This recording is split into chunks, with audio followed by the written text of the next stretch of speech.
Papo de Saúde na PAN. Oferecimento Unicred. Escolha cooperar. Escolha Unicred. Escolha um novo jeito de cuidar do seu dinheiro. Escolha um cartão que é aceito no mundo inteiro. Escolha taxas mais justas de quem não vive às custas de ninguém para prosperar. Escolha cooperar. Olha, o futuro se desenhando. Já imaginou todo mundo cooperando? Escolha um futuro melhor para todos. Escolha cooperar. Escolha Unicred.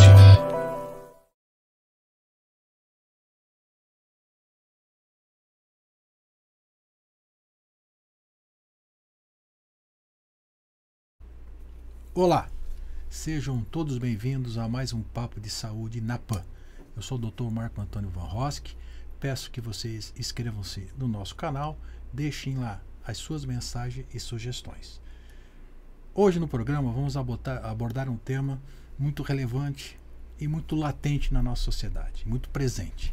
Vamos falar sobre resiliência, vamos falar sobre perdas e traumas sociais.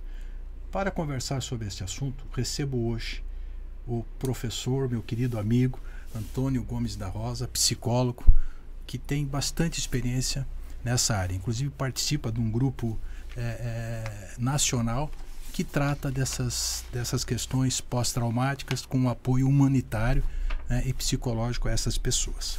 Seja bem-vindo, Antônio. Muito obrigado e obrigado também aos internautas, né, por estarem aqui conosco nesse bate-papo de hoje. Eu vou começar perguntando para ti, Antônio, que momento a humanidade vive? A gente está pensando isso com muita seriedade, né? Principalmente nas últimas 3 décadas, em que a gente vem acompanhando um certo salto em muitos aspectos, né?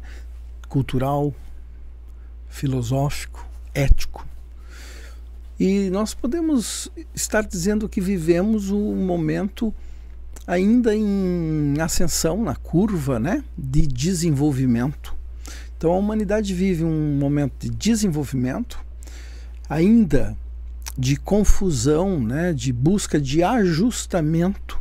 Tentando se adaptar a esta evolução. Isso mesmo, dentro desse quadro, né, desse contexto em que tem uma série de fatores aí os quais nós estamos acompanhando, a gente busca o ajustamento, né? Porque se desequilibra, né? Muitas informações, muitos conteúdos entrando agora, né? Citaste contexto, né? Contexto mesmo, muitas questões. Então a gente está buscando um ajustamento. É o mais adequado para dizer, né? Como o ser humano, né, está se desenvolvendo nessa questão? Como é que você vê a presença do ser humano, da sociedade nesse contexto evolutivo em que estamos vivendo? Porque temos ao longo do tempo assim a questão tecnológica, dos avanços na ciência, dos avanços sociais, na qualidade de vida, na perspectiva de vida também. Quer dizer, hoje é normal você viver até os 80, 90 anos. É um outro contexto social.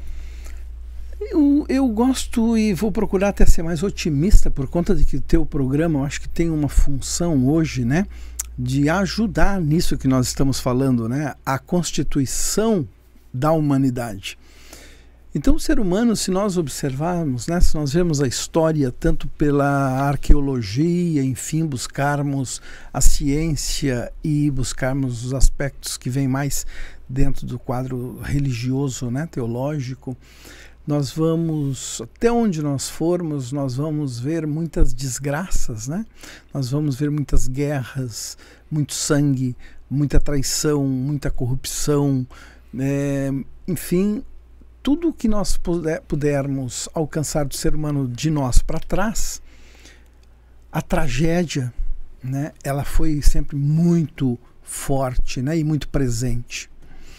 Então eu entendo assim que a gente está até dentro de um processo de evolução favorável, positiva. Estamos com as nossas questões complicadas hoje por conta de relacionamentos, de questões psíquicas, de interesses, né, geopolíticos e econômicos, sim. Mas já foi bem pior no tempo das espadas. Das inquisições. No tempo das inquisições. Julgamentos sem direito de defesa. Perfeitamente. Né? Das fogueiras em que se queimavam pessoas e ideias juntos. E bastava alguém mandar queimar, né? E invadiam lá o casebre, né? A caserna de alguém, a cavalo, e matavam uns, estupravam outros, né? E era assim, era um mundo muito animalesco. Então eu vejo que o ser humano está dentro de um processo de desenvolvimento que vai para o positivo. Não quer dizer que não tenhamos os aspectos negativos, porque se nós pensarmos em termos de desenvolvimento, né, cerebral, neurológico, nós que saímos do terceiro cérebro, né, que era o reptiliano, né, ou a gente atacava ou fugia, né? Sobrevivência. Sobrevivência. Arrancava comida, matava para comer, fugia, tinha medo do bicho, né? Era a sobrevivência. A gente vai se desenvolvendo e vai desenvolvendo um cérebro límbico, né? Onde, de alguma maneira, começa a se perceber alguns aspectos em termos psicológicos, né? Sentimentos, estados de estar ali, né? A humanidade tem solução. Isso. Peraí, está tendo algumas coisas aqui, né, que a gente vai avançar. E hoje nós estamos desenvolvendo o nosso terceiro cérebro, né, que está no nosso lobo frontal, o nosso córtex, né? E eu diria assim que se tem uma medida de 0 a 10, porque eu penso que é infinito, mas se medisse de 0 a 10, o nosso córtex, ainda o nosso cérebro atual, que é esse que nos faz ter consciência, raciocínio, compreensão, ética, né?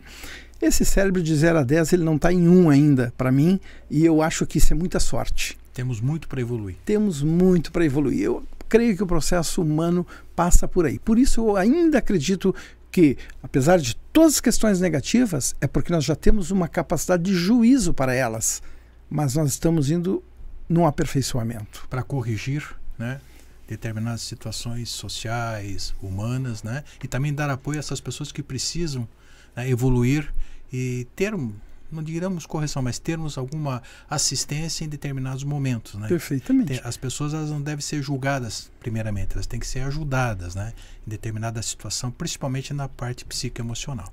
Isso aí. E se nós pensarmos biologicamente também, né, acabaste de falar, nós também não estamos mais morrendo com 30 anos, né? Com 30 anos tu já tinha que ter deixado uma obra aqui, né? Mas nós não estamos conseguindo avançar.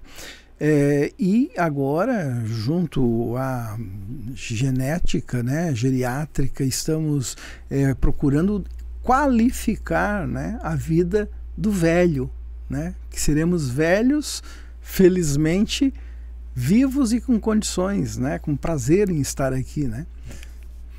O Antônio, uma outra questão que eu gostaria de abordar com você na tua visão. Nós estamos mais violentos. Nós tivemos recentemente, infelizmente, aqui na nossa cidade, né, uma tragédia inexplicável, difícil da gente conseguir compreender, entender e aceitar no Cantinho Bom Pastor, mas enfim, nós estamos mais violentos. O que poderia estar causando essa questão da violência, talvez por ter mais informação, ou pela população, ou pela falta de acesso à educação, acesso aos meios de tratamento preventivo, enfim. Nós estamos mais violentos? Eu não sei se estamos mais violentos, mas nós estamos menos tolerantes à violência por conta dessa compreensão, né, desse desenvolvimento. Nós nos chocamos mais com um comportamento regredido do ser humano, né, porque a gente considera isso um comportamento regredido justamente por quê? Porque tem certos tipos de crimes, né, e assassinatos que lá atrás, há 1000 anos, há 2000, há 4000 anos, seria normal para aquela cultura lá, né? Eles entravam em algum lugar e decepavam todo mundo, matavam todo mundo. Era assim que se vivia, né? Para ir ganhando espaço, ir ganhando lugar, como que se eu tivesse que garantir a minha vida pela morte do outro, né? Então, no tempo em que nós estamos, nós não estamos mais violentos, mas nós estamos menos tolerantes com a violência que existe, porque ela fica absurda, né, para o nosso momento, né, psicológico, psicossocial, de compreensão dos direitos, dos deveres e do respeito à existência humana. Como a gente estava conversando antes, né, Antônio? Eu tenho meus direitos, mas eu também tenho os meus deveres. Então, os deveres pessoais, familiares e sociais, né? E de consciência também. O dever de consciência também a gente tem que estar muito presente na gente, né? Perfeitamente. E isso aí é desenvolvido, né, e é afirmado, né? A nossa cultura tem que ir afirmando isso. Então, quando a gente tem um episódio que a gente chama de evento disruptivo, porque ele rompe a nossa expectativa de normalidade da vida, né, nós nos impactamos, nós nos chocamos. E a isso nós não debruçamos com conformismo e comodidade. Há uma reação. Nós temos que reagir. E é uma reação, inclusive, coletiva, né? Exatamente. Nós temos que separar sempre o joio do trigo, né? Se existe ainda quem tem uma mente perturbada, quem tem traços psicotizados, quem tem maldades nas suas condutas, né? Essas pessoas vão continuar, de alguma maneira, sendo por nós, né, levadas ao máximo de possibilidade do aperfeiçoamento deles, porque nós não podemos permitir, né, que em 2023, depois de tudo que passamos nesses 2000 anos da era cristã e da era antes de Cristo, né, deixarmos alguma sombra ainda aqui, mas elas existem. São esses fragmentos de violência animalescos dessa forma. Eu vou fazer uma pergunta que eu acho importante, né? Educação e o sistema familiar, eles estão em crise? Eu penso que também estão se aperfeiçoando. Tudo aperfeiçoamento. É um desenvolvimento, né? Outro dia eu passava na Vila Itopava, né?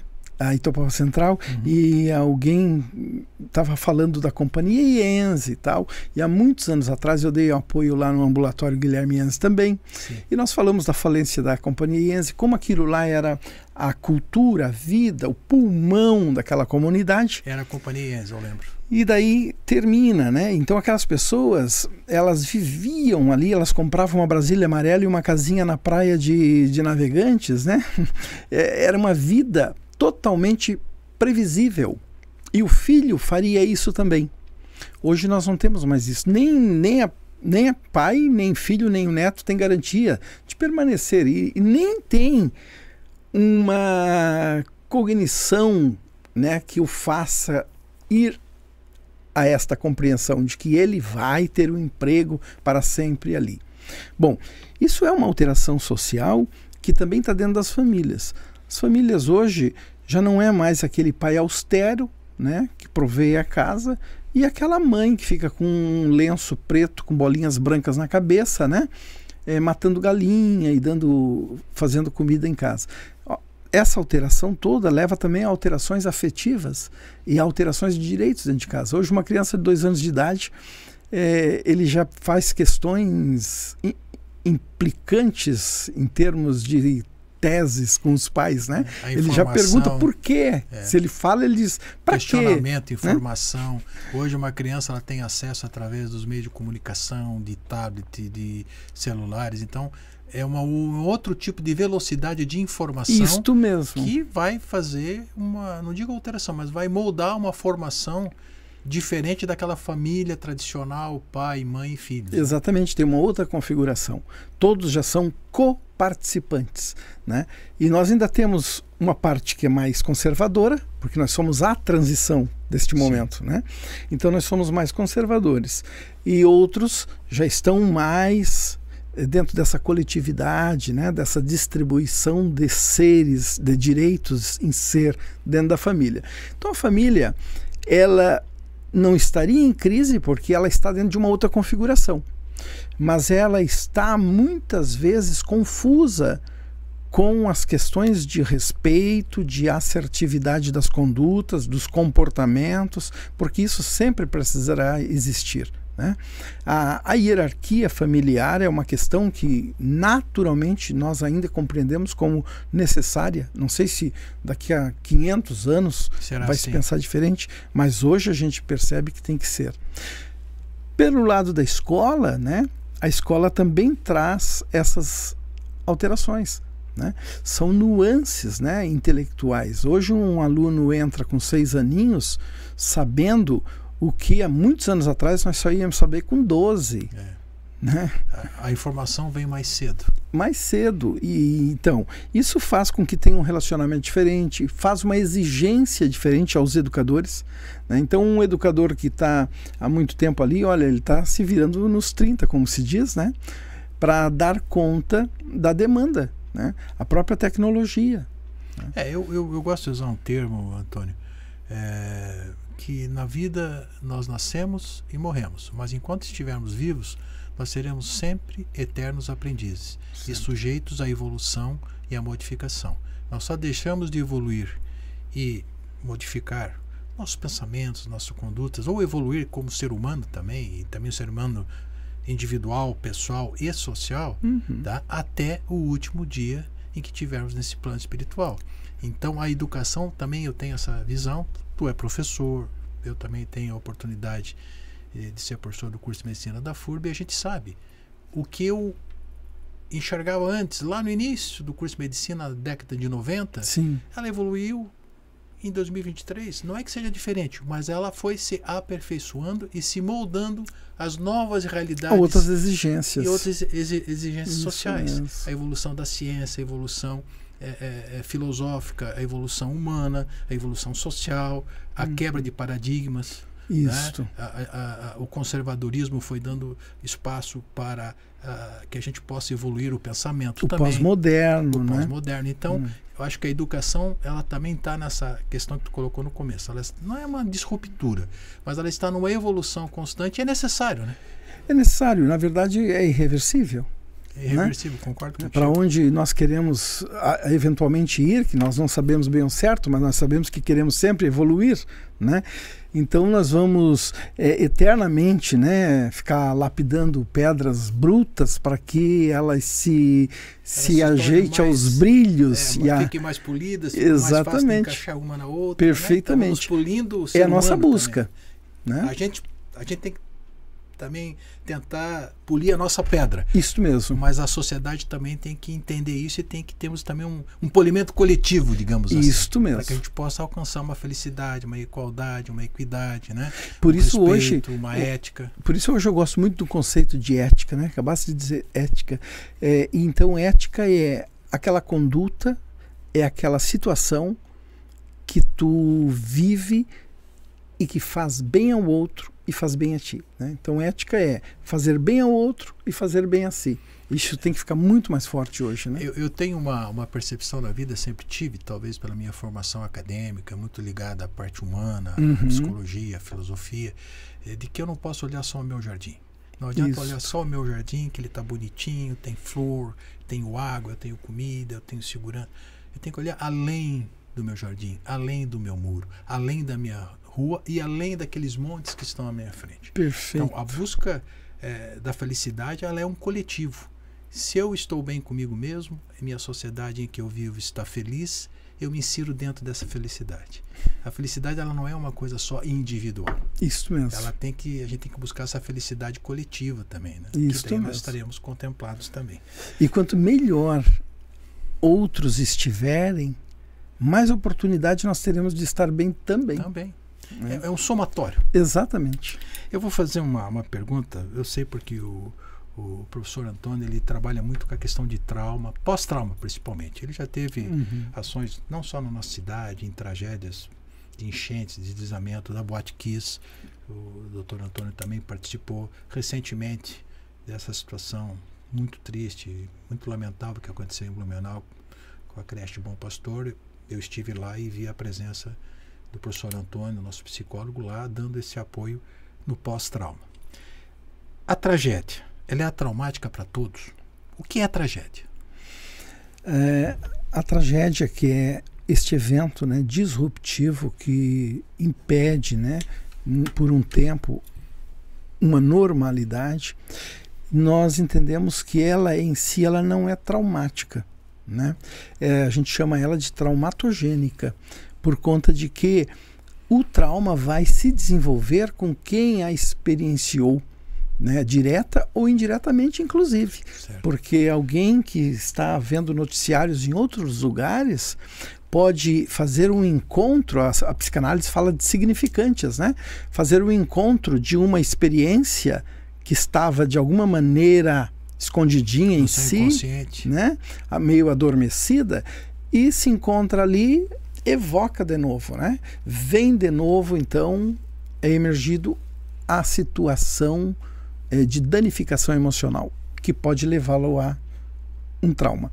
E quem vive diretamente vai se tornar trauma para esta pessoa caso a resiliência dela não seja bem constituída, ela não dê muito conta dos aspectos emocionais da vida, das frustrações, dos estresses, dos choques, ou ainda teve outras experiências também.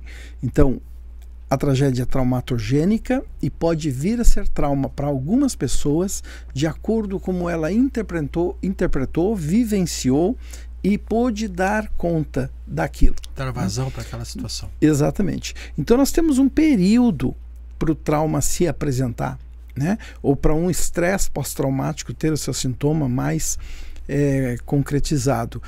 Normalmente, né, nós vimos, e a literatura traz 10, 15 anos após um ato traumatogênico, um evento disruptivo, pode acontecer. Poderemos ter ainda efeitos relativos àquele trauma ou àquela situação ocorrida lá há 10, 15 anos atrás. Então ela não é só aguda, ela pode ser muito prolongada. Ela se dissolve, né, ao longo do tempo, gerando sintomas. Tá? E às vezes não se identifica um trauma. Por quê? Porque a pessoa vai tendo sintomas. E são sintomas que às vezes se confundem com aspectos até sociais. Por exemplo, o alcoolismo. Uma pessoa, depois que vive uma tragédia, ela vem a desenvolver um alcoolismo 3, 4, 5 anos depois, né? Ele pode estar ligado a partir daquela tragédia e ele é um estresse pós-traumático, né? Hoje eu falava há pouco, inclusive tem artigos de cardiologistas, né, de neurologistas falando de infartos e os acidentes vasculares, né, cerebrais, secundários ou decorrentes exatamente, de traumas anteriores, da intensidade de uma experiência disruptiva vivida por essa pessoa. É interessante isso. Quais são os sintomas assim mais prevalentes assim na questão do estresse pós-traumático? Existem alguns sintomas assim, mais evidentes que a gente possa suspeitar que essa pessoa está desenvolvendo estresse pós-traumático? Tem sintomas que são naturais que ocorram, né? Sabes muito bem disso, né? Que vai ocorrer, não tem como escapar logo após um evento desta natureza, né? Por desmoronamentos de morros, por enchentes, por acidentes drásticos, por assassinatos. Que levam a perdas materiais e pessoais e de humanas, pessoas, né? exatamente. De familiares, de amigos. Enfim. Exatamente. Então são sintomas, normalmente a ansiedade, né? Ela fica perturbada. Então a pessoa vai apresentar dificuldade no sono nos primeiros momentos, e é natural, dificuldade de alimentação, choro, medo, irritabilidade, né? Às vezes agressividade, tá? Isolamento. Tá? Tem muitas características aí que vai por um tempo e nós vamos pensar que é natural. Agora, em persistindo esses sintomas, né, e começando a atrapalhar a vida dessa pessoa, tirar ela daquilo que seria a normalidade, que ela não está conseguindo retomar, né, ou se aperfeiçoar a partir da proposta de vida dela, então nós estamos aí já lidando com os sinais da instalação, né, de um estresse pós-traumático. Perfeito. Eu quero falar agora sobre resiliência, né? É uma palavra que parece simples, mas é uma palavra importante, né? Que o ser humano muitas vezes hoje talvez não se dê conta da importância dela, né? Da questão da tolerância, de absorver impactos, de compreender impactos, de aceitar erros e acertos, né, de aceitar o tempo que nós temos que decorrer de vencer determinados obstáculos, né? Eu te pergunto, como você encara a resiliência e como você vê o ser humano podendo reforçar essa questão de resiliência individualmente, cada um de nós? A resiliência, né, então, é uma expressão tomada da física, né, para nós da área de saúde mental, principalmente da psicologia. É essa condição que o elástico tem, né, de ir, se estica e ele retorna ao ponto inicial, né? Então nós também nos esticamos, né, nos eventos que a gente vai vivendo. Nós temos micros tragédias na nossa vida, né? As pessoas têm pequenas traições, decepções, furtos de várias categorias, material, furtos emocionais, né?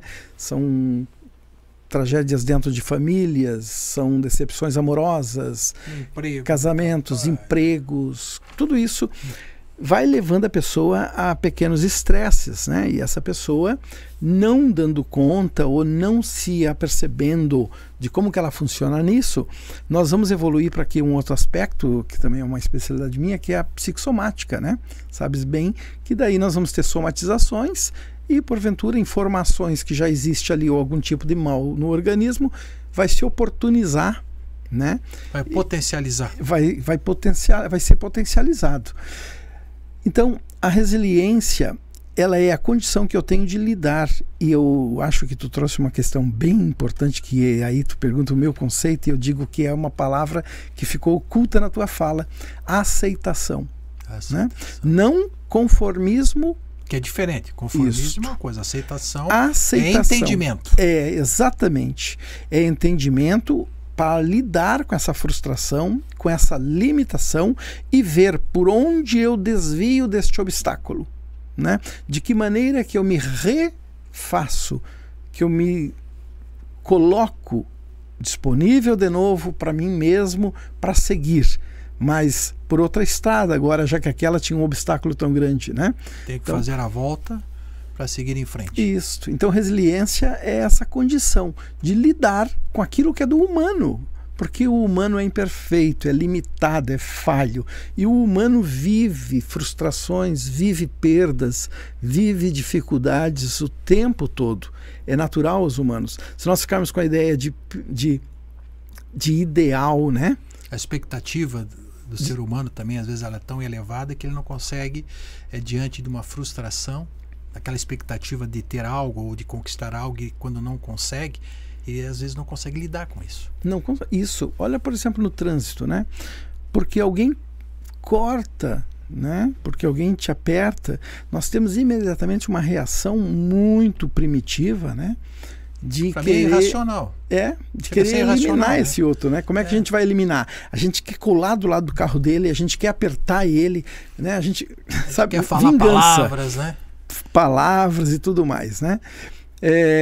O Sêneca, que foi um filósofo, né, e um senador lá, logo depois, 30 anos depois de Cristo, ele traz uma teoria que eu gosto, que é a teoria da previsibilidade, né?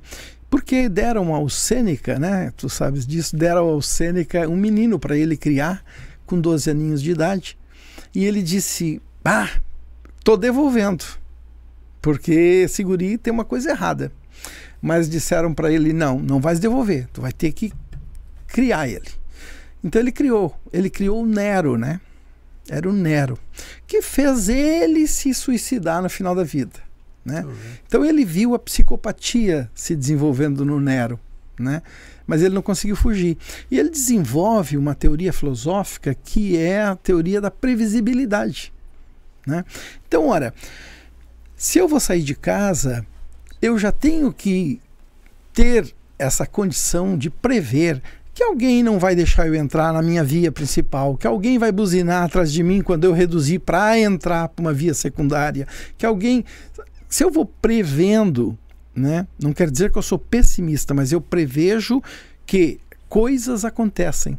Eu me preparo melhor para lidar com a situação. lidar com essa situação. Perfeito. Estamos quase chegando ao final do nosso programa. O papo, quando é muito bom, passa rápido, né? Que bom. O tempo a gente não vê passar. Eu quero fazer uma outra colocação, agora quase encerrando, que é algo que a gente tem muito presente e tem afetado bastante o relacionamento humano, as situações individuais e coletivas, que é as redes sociais. Como as redes sociais têm afetado o comportamento humano, o comportamento social, Antônio?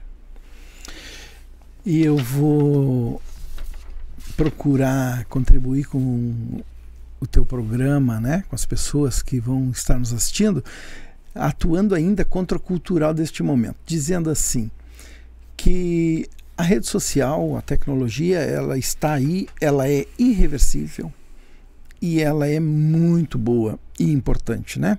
Veja que em Blumenau, né, nós temos a condição de fazer as cirurgias, né, robóticas, né? Uma evolução enorme. Olha o desenvolvimento que chega, né? Em estarmos pensando em órgãos daqui a pouco para substituir, né? Por conta de transplantes. A própria educação online, a educação à distância. A educação que hoje chega com muito mais facilidade, né? Então, assim, o aspecto da internet, a tecnologia, ela é irreversível e ela é positiva, no sentido de que nós estamos necessitando dela e vamos necessitar muito mais ainda. Mas como tudo na vida, nós podemos fazer bom uso ou mau uso, né? Ou alguém come um prato de feijoada, né, e toma um suco de limão e se contenta, ou vai comer muita feijoada e tomar muito chopp junto e depois vai ter que tomar um chá de boldo de macela, né? Por quê? Porque vai pesar para si. Então, as nossas medidas, elas são muito importantes, tá?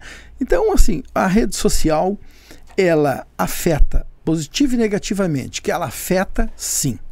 Ela está dentro de todas as relações, de todos os grupos.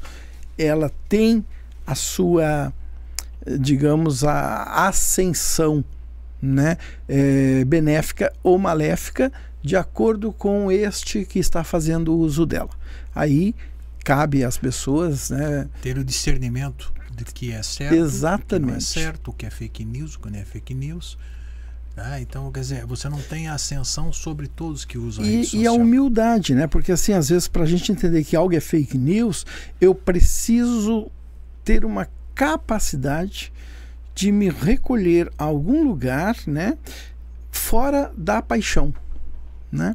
Lá na Bíblia, no livro de Tiago, tem lá assim: o que gera mais conflitos e guerrilhas dentro do ser humano, se não as suas paixões? Né? Então nós temos que sair da paixão, do passional nosso, né, para nós podermos ver o que é de fato, o que é real, né, melhor ou pior naquela instância ali. Assim, para a gente dar um fechamento, eu entendo que as pessoas vão ter que aprender e vão ter que entender que rede social é para ser algo positivo, de informação, de entretenimento, de resiliência, de mandar mensagem de carinho, de afeto, de para nossa sustentabilidade, nossa sustentabilidade. E tem pessoas que vão usá-la para fazer bullying, para disseminar notícias falsas, para, infelizmente, mentir e levar até, às vezes, a uma violência desnecessária. Isso mesmo. Mas é uma coisa, é algo que está aqui, não vai mudar. E nós temos que também evoluir. É que isto é a rede social, né? Isto é a velha calúnia e injúria que o ser humano praticava boca a boca. Só que agora é feita de uma forma... muito rápida, muito intensa. E muito intensa e disseminada com uma facilidade muito grande. Prejudica muito a gente. Ela já existia, mas só que o acesso a ela... Exatamente. As redes sociais, elas amplificam essas questões. Mas como tu falou, vamos olhar o lado positivo, né? É a evolução humana. A gente acredita que tudo isso a gente vai superar e vai encontrar o equilíbrio. E sempre chamar a atenção, que nós temos que nos aperfeiçoar, né? Exatamente. Sempre buscando o aperfeiçoamento. Reconhecer que nós temos dentro de nós aspectos tipo a inveja, né? A condição de mentir, a condição de roubar, todas as condições negativas de uma conduta humana está em nós, né? Quem for melhor polido vai conseguir driblar melhor, muitas vezes, esses desejos irracionais e impetuosos que vêm a fazer parte da sua vida. Eu eu entendo dessa forma, né? E eu li uma frase, não me lembro onde, que dizia: tudo que é humano não pode ser estranho a mim. Né? É uma frase meio filosófica, mas que a gente tem que saber lidar com as questões humanas, né? Tanto da gente como das pessoas que nos cercam. Isso mesmo. Tony, eu antes de encerrar, eu vou fazer uma pequena reflexão, que como a gente viveu momentos difíceis aqui na nossa cidade, e vivemos no mundo, com guerra na Ucrânia, situações que a gente vê em escolas, sendo pessoas atacando, atirando, enfim, a gente vê isso no mundo inteiro, né? Então eu queria fazer uma reflexão sobre resiliência, que hoje o ser humano tem que buscar cada vez mais, né? Que é o seu aperfeiçoamento interior. O que para mim é resiliência? É a nossa força interior que se manifesta quando obstáculos são encontrados pelo caminho. Ser resiliente é acreditar em você. Nem todos os dias são de conquistas, alguns serão de derrotas. E acreditem, estes dias de derrotas são os que mais mudam e podem mudar e melhorar a nossa vida e nos fortalecer. Porque descobrimos, diante desses fatos, que a nossa força interior é muito maior e forte do que poderíamos imaginar. Ser resiliente é não ter pressa, é seguir em frente, seja na velocidade que for. Não tenha medo de errar e de ter que recomeçar. O importante é ter coragem para seguir em frente.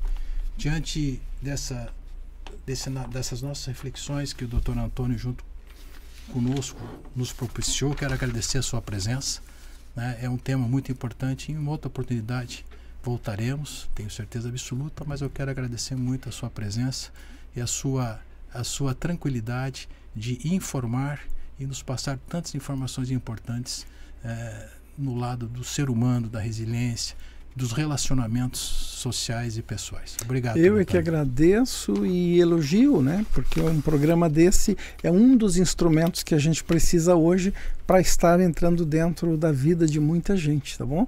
Parabéns então, doutor Marco, que é meu amigo também e que tem toda uma história de construção deste cantinho de humanidade aqui. Muito felicidades. Obrigado, Antônio. E a você, muito obrigado por ter nos acompanhado e até um próximo Papo de Saúde na PAN.